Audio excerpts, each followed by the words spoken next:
same person, same background, same everything, same name, Yeah. features, everything. Yeah.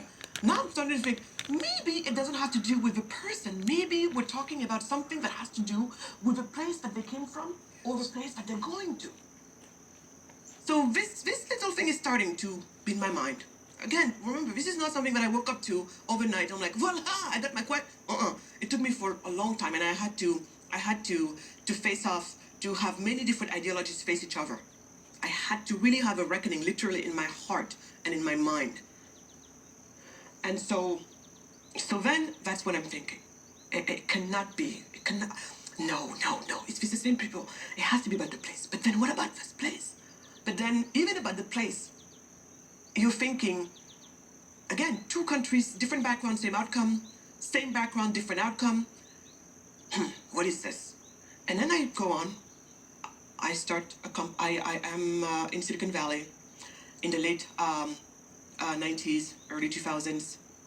Dot-com boom, all of that. And I'm starting to discover this concept of this thing called entrepreneurship. You know, I'm in Silicon Valley, and just getting to experience what seems so cliche by now, but you know, people getting together on the back of a napkin, talking about an idea, you know, bring it out, and then they go out and they talk to some investors who's going to invest in it. Then they have the lawyers who get to, you know, put all of this stuff together, and then they have the big four CPA firms. This whole ecosystem of what they call of entrepreneurship. And then eventually this concept of entrepreneurship being this idea of, you know, creating something out of nothing. So there I am, and at some point I become an entrepreneur myself. And the way I became an entrepreneur was not like I woke up and I'm like, I want to make money, so I'm going to become an entrepreneur. You know, like, no. And this is also another problem I have with people who have a problem with entrepreneurs or business people. Most entrepreneurs do not start a business to become rich. Most entrepreneurs start a business because they have identified a problem that bothered them enough that they said, enough is enough, I'm going to do something about it. What entrepreneurs are people who criticize by creating. Do they always get it right? No. As a matter of fact, the failure in entrepreneurship is humongous. It's kamikaze path to take the entrepreneurship path. We lose our spouses. My first husband passed away as soon as I was about to sign my first term sheet, and yet I had to keep going. What force can keep you going after you just lost the love of your life? What force keeps you going? The force of, oh, I just want to be rich? Really? When your whole world is upside down? Your whole world is upside down, and you just want to quit? You just want to go meet him and join him in death? I stayed. Why? Because of the same reason why I started my company. I stayed because the women whom I had put back to work by then, we're talking about some of the most vulnerable women in my country. These are women who grow the hibiscus, which we need to make the bissap, which is the juice of teranga. Remember? This is our national identity drink. And for the longest time, women grow this hibiscus that we use for the national drink, for this drink. And now that Coca-Cola, Pepsi, and all of that had made it through the marketing that it is more cool to drink those beverages, now there is no more market for the hibiscus. And with that goes the livelihoods of these women. And for me, that bothered me enough. Because in that force, I saw two things. One was a part of my culture. We're talking about, part of my cultural identity, for Christ's sake. The juice of Turanga. You asked me, what defines you? I said Turanga. There's a juice for it. So my culture is disappearing. And at the same time, these women are sliding into abject poverty because what they used to make, no one needs anymore. So that is what got me to start a company. And the company was created just because of that. I wanted to build a company that would allow me to not only preserve this very important aspect of my cultural identity, and at the same time, put these women back to work.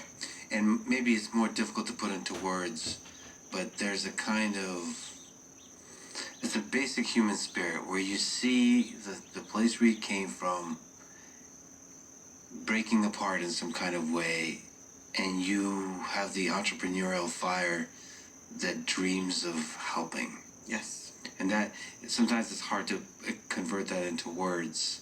you have to tell nice stories and so on, but it's the basic human desire to help. Yes. And especially when criticized by creating. Especially when you've been, phrase. especially when, and let's face it, are we all a bundle of circumstances, some happy, some worse? Yes, we are. And oftentimes I ask myself, my God, why you? Why did you get to have the opportunities that you have? What makes you different from, let's say, even your cousin that is still home, trapped? Because we call ourselves trapped citizens. When you're trapped in these countries that go nowhere, we're like a bunch of trapped citizens. So you see, Lex, when my husband passed away, and I wanted nothing more to do than to quit, and to send, investors had already said, we understand if you want to stop. Whatever you decide to do, we'll do that. And I wanted to quit. And I was actually on my way. I was in Senegal for a month, trying to really get a bearing over myself. And by the end of the month, I had decided I'm letting go. There's no way. The pain was too great. Nothing made sense anymore. It was too much. So I went to see this woman, and I talked to the one who, we're talking back then, there were 400 of them. Later on, we grew to 9,000. And I told the representative of all of them, and I told her, this is this very old lady. And just looking at her, I knew I was going through some pain, but this woman has probably gone through 10 times. Not that pain is, measurable, but you could tell this woman probably lost a child, as oftentimes happen in places, that are lower income countries. Probably lost a husband also. Probably, who knows, so many people. Loss is part of our lives. You could see the pain. You can see the pain, yet she's so dignified. She's so dignified. And that already kind of made me like, I got to stop crying. And I told her that I was quitting. I could not look her in the eyes. And she said, look at me. I could not look her in the eyes. She said, look at me, child. And I looked at her, and she said, I know you're in pain, but where your husband is, where your beloved is, there's absolutely nothing that you can do for him. But for us, you can change everything. And I went back. So that's what entrepreneurs are at their best. So she helped you find your strength? Yes. And I was weak still, but I said, you put that aside, there's a job to do here. And I went back, and I fought with everything that I had. And this company that I started in my kitchen became this company that had the who's who of the beverage world. With, at some point, Roger Enrico, the chairman of PepsiCo, sitting on my board. Yeah, I went back because of that. So the reason why I tell this story for me is important, because the world needs to understand that there's a viable way of caring and of being part of a solution for the lesser fortunate, in terms of not keeping them where they are and we're like the saviors coming and, giving them food and all that. No. But it's like, just like the leg up I got in my life, give somebody else a leg up. What are the things you're fighting against in Africa when you try to build a business like that? So then we're building this company. And back then, this was in 2004, that was when I built my first company. We had to have two sister companies, one there, one here. So the one in Africa was about the whole supply chain. And the one in America was, research and development, sales and marketing, all of that good stuff. And then at some point I look around, I'm like, wait a second. Here, back in the days, before we had to, they would talk, they would say, oh, we have this one-stop shop for business registration. But the truth is, very quickly you can set up an LLC in the US. We're talking about less than, today it's super fast, 20 minutes online, done. Back then it was, less than a few hours to get it done. cost you almost nothing. We're talking about a few $100, free $200 to $350, depending which state you are. So LLC, starting a basic company takes almost no time. No time, no money, almost. You don't have to know a guy that knows a guy that slipped some money to the politician and so on. No, none of that stuff. None of that stuff. And so, at the same time, also things like, and this I can take you even to today's day. Okay, Lex, I don't know if you have employees on payroll or anything like that, but do you have to go every month, or anybody listening to us right now, do they have to go every single month to 3 different type of agencies, like governmental agencies, to do one step? This one is basically you're gonna go and give them your retirement money, like the pension part of the salary that you took out from your employee. You have to go to this agency and put that application through. So you leave that money behind. Then you go to another agency. This one is for their health, care, whatever. You have 3 of those places where you have to literally go to in person. 3 times, 3 places every single month to drop off these paperwork. Do you have to do that anywhere in the U.S.? I mean, do we have that situation anywhere that you know of right now? No. And do you think that's business friendly, or do you think it's cumbersome in business? And that's not just cumbersome sort of physically, it's cumbersome psychologically. That there's a feeling like the system around you, there's a feeling like you're trapped. It's a feeling like the system doesn't want you to succeed versus a system that does want you to succeed. Exactly. You're in a country like, we're in Texas. If you make less than $1 million in revenues a year, all you do, 5 minutes it takes you, you're filing, your franchise tax. That's it. It's below that number. Tell them what it is. Then you have nothing to give them or anything like that. You move on. Us, even if I make this much, there is a minimum tax that you have to pay, which is $1,000 in Senegal right now. For the listener, Maga was holding up a 0. You make no money. You still have to pay. You still have to pay. And then, let me walk you through what happened to me when we had to try to get the electricity hooked up on our first office. So we go, they say, first you have to apply. Like you normally, you have to apply. Then we apply, we pay the money. Remember again, here you have to also go. This was like, you go to the office and you pay. And then we wait, and we wait, and we wait. And when I say we wait, I'm not talking about we waited 24 hours, waited 48 hours. A month, 2 months, 3 months, 4 months, 5 months. You go, you send your assistant, she goes, she comes back. They say we send it to wait. At some point, I'm like, I gotta go there. So I go there, and I asked to speak to the head of the district for and I'm just like going on and on and on and on about how we've been delayed. This is gonna be a problem. We have to produce. Everything is delayed, and I risk losing my business. We already pre-sold some of these products to our customers.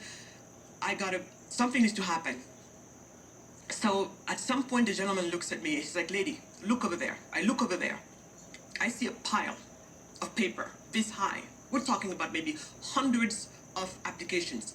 Each one of them is a single sheet. Each single sheet is an application for getting the electricity. And it says, "Do you see that?" I said, "Yeah." And he said, "Look over there." I look over there to the other side. I see 2 meters. He's like, "Each of these applications needs one of those." "How many do you see?" I said, 2. Then I knew I was in trouble. And then I said, "What do I do?" And he said, "Lady, it's not at our level." And I agreed with him. It was not on his level. But eventually, by now you can tell that I pretty much get what I need and at that point what I did was not threaten him or anything like that. I didn't even pay a bribe or anything, but you could see why people pay bribes. Because when you have a pile like that, then the only way to advance your file, and that, by the way, happens even at the passport office. You come, you apply for your passport, which is your right. They forced us to have passports. It's your right as a citizen to have a passport. And even there, if you want yours to keep going through the process, you have to bribe somebody so it can go even the pace it's supposed to go, let alone faster. So here, I'm thinking I have a problem. And at that point, I did what I do. I talked to him about all the things I was trying to do. I explained to him why I'm here, why I'm trying to do this. And even him said, lady, someone like you have no you have no reason to even be here. You could be back in America, living your life, la vida loca. You don't have to be here. So that, I think, gained a lot of his respect. And I said, if you don't help me with this, I understand I shouldn't be of a priority or anything like that, but I beg of you, I need for this to go on this week. And he said, okay. That's how I got my meter. One of those 2 meters became mine. So then he said, but we have a problem. And I said, what? He said, well, the truck, we need a truck to be here to do it because of where you are from the pole, we need long cable lines to get it all done. But the truck is, I don't know where the truck was because they had this one truck for I don't know how many customers. So I go to the mayor of a town with whom I'm quite friends, to get it in. But you see, I know people. But it shouldn't be this way. So I go to the mayor of the town and I said, Mayor, he happens to have the same name as me, first, last name, same. But except he's the ugly one, I'm the pretty one because, he's, you know,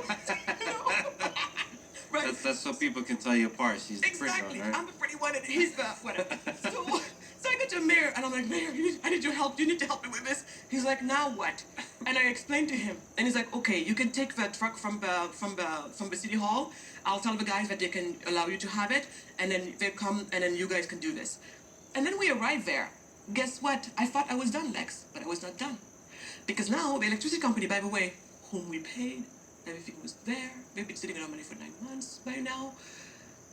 Well, we need a ladder long enough to, like one of the super, super professional ladders that normally the electricity companies have. Theirs was in some other village, and they didn't know if it was going to be back for another 3 days or 4 days. I said, are you kidding me? He's like, no. So I called Mayor again. I'm like, Mayor, do you have a ladder? And I explained, and he said, and that's how I got my electricity hooked up. Otherwise, I probably would still be waiting. So, Lex, you add all of these things together, and also the fact that in my country, by the way, the labor laws are so stringent. Basically, you are married to employees for good or for bad. And some people say, oh no, you're not married for good or for bad, except that it will just cost you a lot of time and money to get rid of any of them. It doesn't matter the circumstances. Do you think an entrepreneur really needs to hear something like that? The head of the ILO, I had an argument with him at the UN, and I said to him, listen, and you listen to me very well. The reason, if you want to protect employees, as you claim everything you're doing is to protect employees, you know better of a human being than I am in terms of wanting to make sure that people are treated right and fairly. But last time I checked, Google, for example, is not offering their employees chef-cooked meals, super healthy, anything they want, feeding them from morning till evening, having some, babysitters, or, having healthcare, childcare on site, all of these perks that come on top of really cozy salaries. It did not happen because you, the ILO, told them, you have to do this. It happened because there are enough jobs created around that now you're in an employee's market, and employers have to fall all over themselves to attract the best talent among us. That's how it's done, and not with your nonsense that you're imposing me right now, which the only result you're gonna get, like in my country, do you know what we have to show for all of these? The fact that the Senegalese employees, the most protected employee on paper in the world? Well, we're one of the 25 poorest countries in the world. That's what it got us. So let's try to untangle this. So there's a system in place. There's a momentum with that system.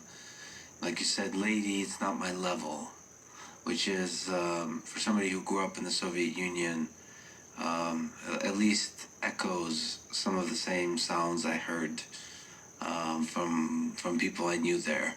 It's kind of this helpless feeling like, well, this is just part of the system, this gigantic bureaucracy, and the corruption that happens is just like the only way to get around, to get anything done. And so the corruption grows. Maybe could you speak to the corruption? To what degree is there corruption in Senegal and Africa? And how do we fix it? So when you say to which degree there is corruption, I will respond to you the same I respond to people. I say, yeah, we have corruption, and it's almost as bad as in Chicago, right?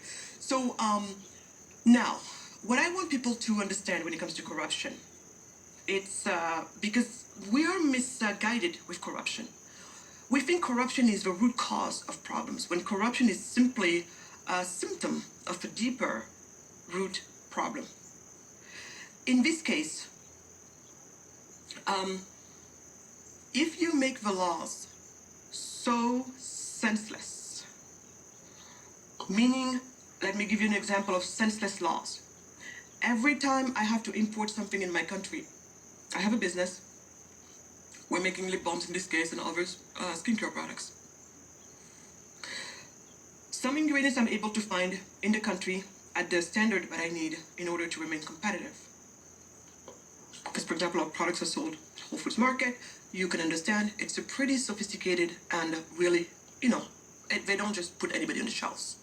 But the thing is, it means that on the other end, my input has to be right. So out of those, we have 7 ingredients, 7 items that need to come from abroad to go into the making of this product. Some packaging and some raw material. But guess what? Like, for 5 of them, I am paying a 40% tariff, and for the other 2, almost 70% tariff. That I call senseless laws. These tariffs are senseless. Yeah, corruption is just a symptom. They reveal that something is broken about the laws. Exactly. And the laws are, so taxation, this kind of restricting laws, like laws that slow down the entrepreneurial momentum. They do. Because in this case, when my product comes, what do people have to do? Because every time, if you add 40%, you're basically on the other end. So every time you add, if let's say my product normally cost $1, and with your 40%, by the time I'm done, now it's costing me $1.40. By the time it arrives in my warehouse, in my manufacturing facility, it's now at $1.40 because of a tariff I left behind. That 40% you added to it, do you know how much it's going to add to my final cost? That once the product is finished, I have to sell it to the customer. I have to sell it for $1.60 more because of that 40 cents extra you took from me.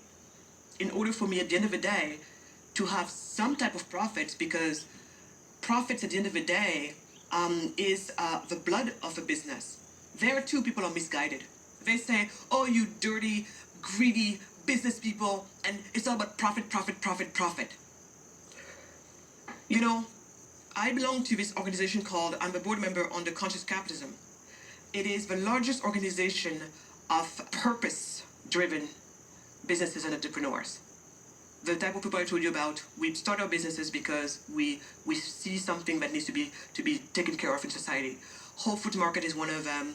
The Container Store, all of these companies that are beloved in the U.S. that you could hear of. We believe that the end goal of business is purpose. But in order to do purpose, you have to have profits to stay alive.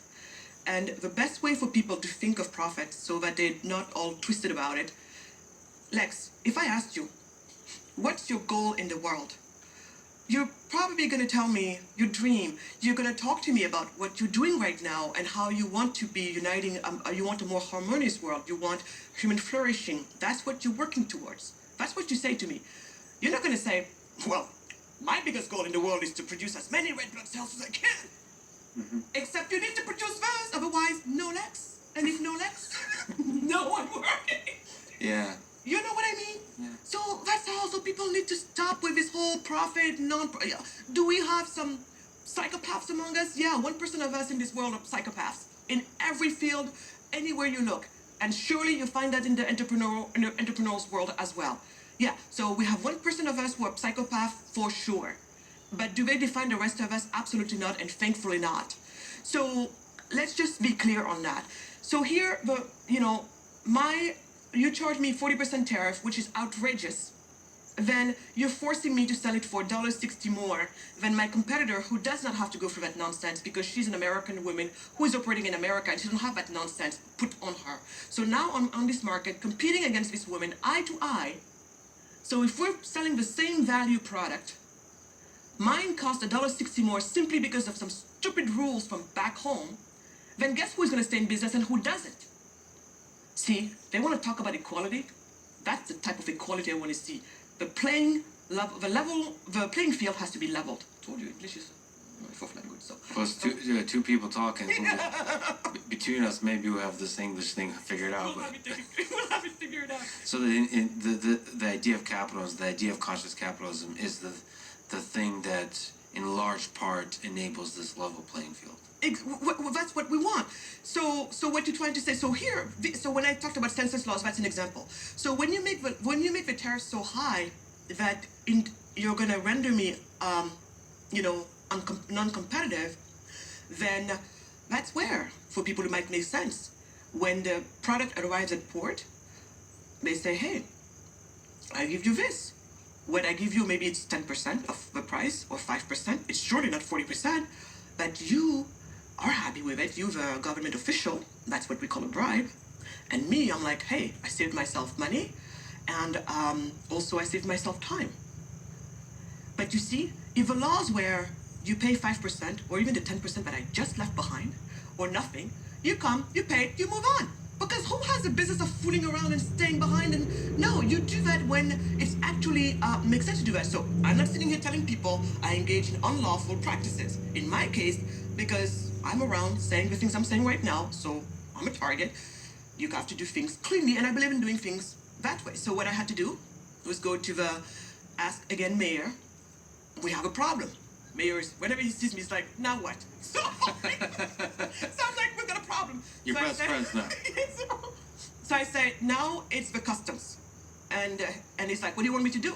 I said, do you know anybody at customs? I need a higher up at customs because I got to explain to them what's going on here. They all know, of course, but I think they're not always maybe understanding, or maybe they understand, and in this case, he understood. So we went, and he's like, yeah, I know this is not very, yeah, this. And I said, what do we do now? And I saw him going through binders and binders in his office, because he's going to try to go and look where in the law can we find something that can help me escape these rules. And you know the best he found, Lex, was? Oh, well, here, see? This one. If you've been in business for 2 years, then we can allow you, there's a special term for it, which French is technical. We can allow you to bring your raw material, but you have to tell us exactly how much you're bringing, and it has to match your formulation, because, you know, they don't want you to bring in more that we need and maybe sell some of that to the rest of the market, and they didn't make their money on it.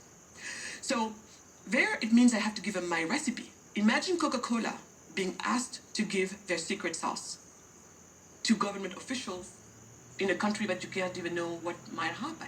Let alone, even in business, you don't do that. I mean, trade secrets are trade secrets. But here, you're asked to be putting it in front of some people. You don't know where it's going to go after that. Because there they get to see, okay, her recipe calls for X amount of candela wax, X amount of coconut oil.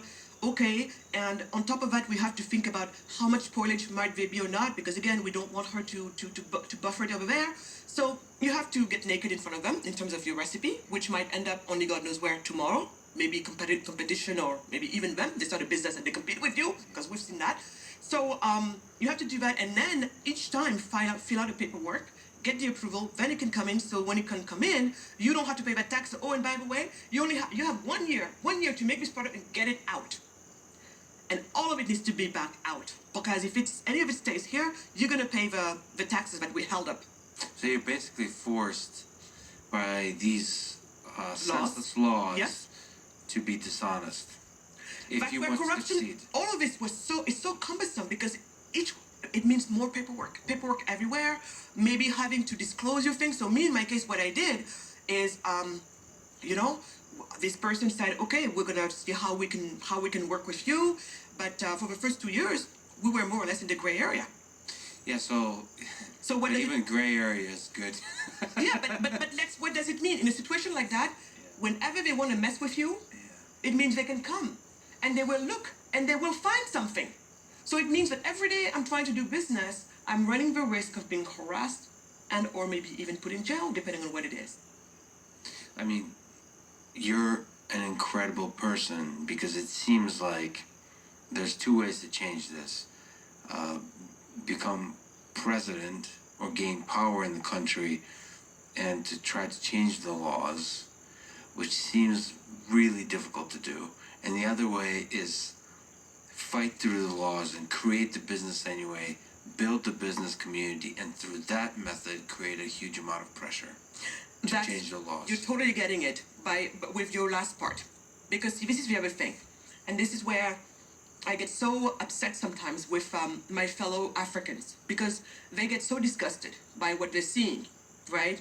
And they think the answer is to go for politics. Let's go be president. Let's go be this. Let's go be that. And we're going to change everything. I see that in the US too. People thinking that presidents have all of this power. Do you know who has the least power in government? The president. Yeah. I mean, people don't get that. Your best bet, if you insist on going into politics, stick to the local level. That's where all the skeletons are buried and hidden, and that's where you can make the most impact. Local level. I know it's not shiny, I know it's not exciting, but that's where it's at. So if you must go into politics, but there's another way. So in my case, what I do is two things. I preach and I practice. I preach. When I'm here talking to you about this, I'm preaching. I am sharing with people that is which I found. And by the way, the answer was there. I was doing these two businesses, realizing the difference in treatment of the doing business environment of the US compared to the doing business environment of Senegal. And at first I was like, of course, us, everything is messed up. It's because we're a poor country. But when I started to put two and two together, I'm like, you're poor because you have no money, at least not enough money to take care of your basic needs. You have no money because you have no source of income. Where does a source of income come from for most of us? It comes from a job, doesn't it? And then some people, sometimes at my UC Berkeley class, they say, oh no, it comes from government too. I'm like, I would like to think that even if you work for government, you're going to be paid something, right? And they're like, yeah. And then even before I can say something, they're like, oh, yeah, because that money we use to pay our public officials comes from taxes, employers, employees would go back to the private sector for most of it, from where this whole thing is created. So it's clear. You're poor because you have no money. No money because no source of income. Source of income for most of us is a job. We're talking about, so where do jobs come from? The private sector, primarily small and medium-sized enterprises. Then don't you think that we should make it easy? That we should have friendly doing business environment? And also a lot of it comes not just from the small and medium sized businesses, but I think a lot of the value is created from new ones being launched. Yes. Right? It's not just like saving somehow through regulation the ones that are already there. No. It's like letting the market, letting the new better ideas flourish. Yes. It's about what I mean by doing business environment is all the things that you and I talked about earlier. Even the access of electricity is part of the doing business. But doing business, so basically when I've discovered all of that, when I put all of these dots together, then I'm like, well, I guess the business, and it makes sense, Lex. If you want to grow tomatoes, you're going to have two things. One is a good seed, right, that has good attributes. And then you're going to have a good environment for it. Is the soil the right one? What's your pH level? All of those good nutrients that you're going to put in it? Is it in a place that has tons of sun? How much sun exposure or not? The climate in general, is it going to be cold? Not. You can't have some beautiful tomatoes in the middle of Siberia, last time I checked. So same thing here. Mohammed Yunus, the Nobel laureate for peace, said, poor people are bonsai people. They're the same people. If you put them in the normal, natural, a friendly habitat where they can thrive, they become the tallest tree in the forest. Poor people are bonsai people. So you see that tiny pot you put around the bonsai tree? That's the tiny pot that created by giving me such a hostile business environment that basically were put together by the set of laws that you have put that basically I have to jump through as a business person practicing business in my country. If you turn that environment into a friendly environment where I am not married to my employees, I have flexibility of the labor laws are simple, straightforward, clean, where the tax code is very simple. It's not worth truckloads of laws like in my country. It's so complicated. You have to hire a CPA, which costs more money, and even them tell them, "Girl, we're gonna make some mistakes." They don't talk. They don't talk to me like that. It's They don't tell me, "Girl, they shouldn't. They better not." But they say whatever they say. They say, I'm scared. you know. They're like, but bottom line is, we're gonna make mistakes. This thing is so complicated, we're gonna make mistakes. So, which means my ass is on the line. Yes. So anyway, so if the tax code was so simple, straightforward, like it is maybe in Texas, where up till a threshold you owe me nothing, go online, 5 minutes, fill out your taxes, you're compliant, keep building your business because that's what we need from you. If you made it so easy and straightforward, then you know what? That's when you get all of these people, Lex, that you're talking about, saying, you know what? My name is Aminata, and I live in the middle of nowhere, Senegal. But you know what? I've got this great idea for this really nice hot sauce that I know the Americans are going to love. I'm hearing that hot sauce is a big thing. Let me bring it to them. But everything is there for you to jump into the ring of entrepreneurship. Yeah. You don't have to know someone like my God. You don't have to even have the ability to sell yourself, maybe like I can sometimes. You are someone with a great idea, you're willing to work hard for it and pour everything you got into it. Guess what?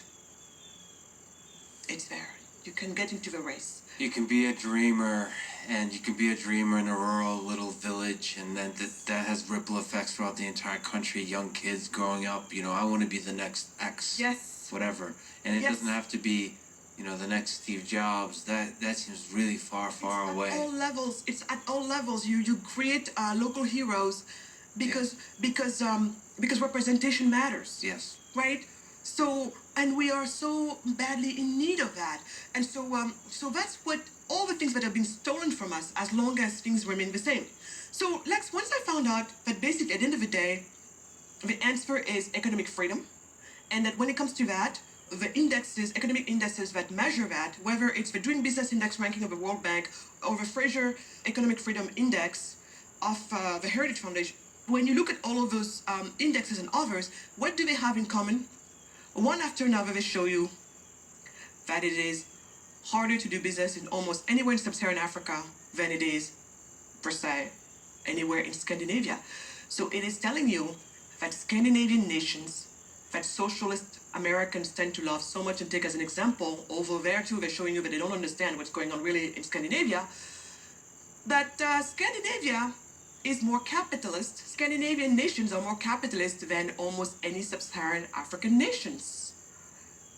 Ultimately, the political systems actually don't even matter nearly as much as the private sector being able to operate the machinery of capitalism. There you go. There you go.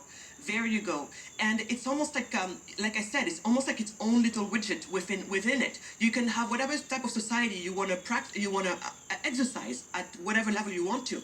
But if you're serious about becoming a middle to high income nation, there is no other pathway that we know of at this point. And you know what made me super excited about that, beyond having finally found my answer? I have to tell you, when I found that answer, I literally fell to my knees. It was the type of feeling that, if something is not well with you, whether it's physical or mental, something is not well, you're not well. And you go around and you go to the so-called specialists, some of them, but you're going around for years, trying to get help for your ailment. And here they don't know. Here they tell you things that you can't tell why, but you just know it's not true. They're this, they're that. And it's going on for years after year after year. And finally you meet this one person. and boom, it's there. Not only the liberation, but also this whole new world that comes with it. You know, I'm still, I'm still ill, but guess what? There's a path forward. We know that. I'm gonna have a lot of work to do, but there's hope, Yeah. right? And you're the beacon of hope, actually, for a lot of people in that part of the world, and those beacons are actually really necessary. So not only is there hope, but you can become, I mean, the beacon for your people, your home. This power that you see, that you feel all around, to become to escape the feeling of being trapped. Is there advice you can give Yeah, to people to young girls and boys dreaming somewhere in Africa of yes. how to change the world? That's right. And by the way, I want to say there are bigger beacons, there are better beacons than me. I just happen to be someone who has the chance of talking to you right now. And one of my goals is to open the same doors that were opened for me, because together, our voice, there's such amazing stories out there. And so, bigger beacons, better beacons out there. One thing here for me, the reason why I do what I'm doing right now, and it's almost to a point of self-destructing my own health. I feel invested with such the mission of I have been afforded the truth, so it is my moral duty to try to take it around. I know I sound. People sometimes say when I listen to it, I feel like I'm talking to a priest, and I'm like, because the gospel, I receive the gospel. So anyway, but the thing is, Lex, who tells you these things? To this day, when they talk about the poverty of Africa, what do they talk about? They're sitting there telling you, oh yeah, it's because of colonialism, it's because of racism, it's because of imperialism, it's because they're stealing, raw material, blah, blah, blah. Is any of those guilty to some level of where we are today? One of maybe part of a reason where we are today? Maybe. Is that the only reason or the overwhelming reasons? No. Is that unsurmountable? Absolutely not. So for me, don't stay in that place of that steals and robs you of your agency. So, so I think it's important for people to get the right diagnosis as to why we are where we are. Because what you and I just talked about, the mainstream does not talk about this when they even talk about Africa in terms that, are not the usual suspect of, oh, famine is building over there, war is building over here, oh, we're having Ebola is coming, all of that stuff. Even when they were talking about the monkeypox, which at first, in this wave, it started with white people in Europe. Well, even in the many newspapers you pull out, it's black people with monkeypox on their skin. I'm like, wait a second, this time around, it did not start with us. So why are you always showing us when it's right now happening to white people? Yeah.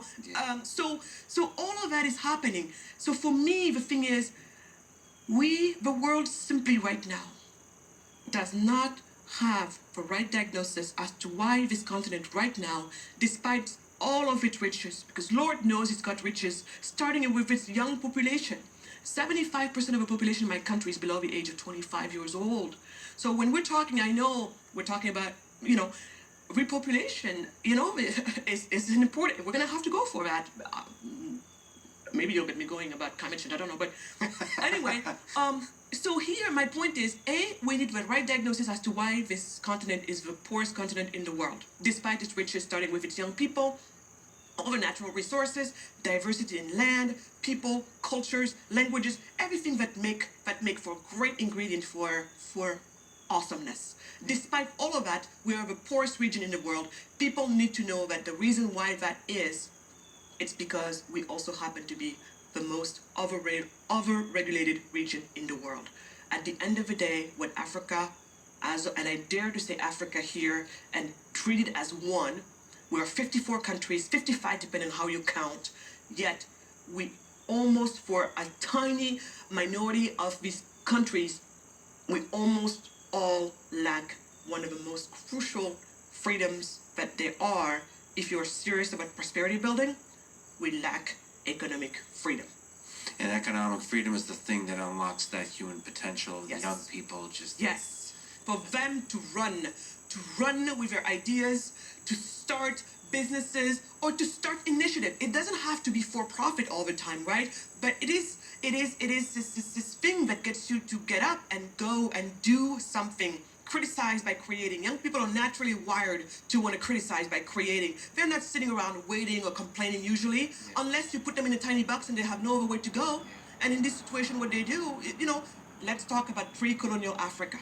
Our forefathers, before slavery ever happened, there were black people on the continent. You see, when we talk about the story of black people and Africans, black people in Africa, for most of us, even me, I noticed that unconsciously it starts with slavery.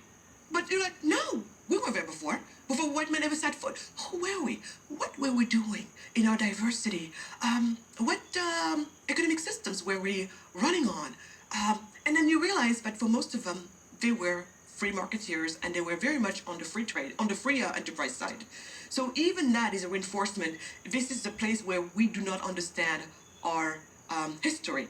So, proper diagnosis, Africa is the poorest region in the world because it happens to be the most overregulated region in the world, lacks economic freedom.